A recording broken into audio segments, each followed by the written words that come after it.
When we're thinking about things, they have certain properties. They might be big, small, stinky, green, close, far, whatever. Like ice is cold, fire is hot.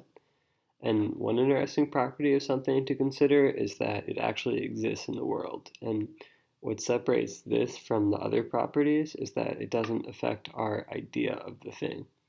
So you might have an idea of a yellow cat, and if you change its property to red, now you have an idea of a red cat. So changing that property changed your idea of it. But compare this to existence, where whether something exists or not doesn't affect our idea of it. So, like, consider our idea of a horse. Obviously, we could change its color and it would become a black horse or a white horse or a gray horse or whatever. And we could even think of a horse with a horn as a unicorn. But remember that unicorns don't exist. So the question is, like, how does the fact that a unicorn doesn't exist affect our idea of a unicorn? And the answer is that it doesn't.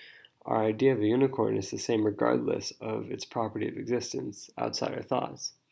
So, remembering earlier how changing the property of yellow to red changed our idea of a cat, um, the property of existence is different in that it's something not existing outside of our thoughts doesn't mess with our idea of it. So, when we're thinking of our idea of things, their actual existence doesn't matter.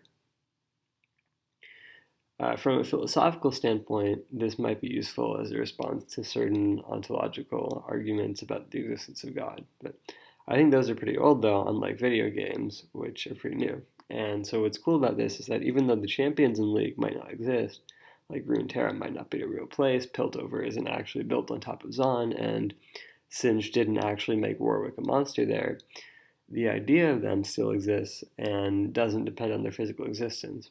And actually, then, I just said video games are new, but people have been dreaming up ideas forever, and like even if the things they dream up don't exist in the world, their ideas of them still do.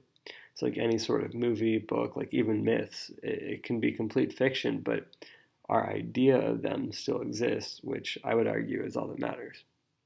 And so it doesn't matter if Diana exists outside our thoughts or not. Like all our thoughts and images of her are still like in a sense real.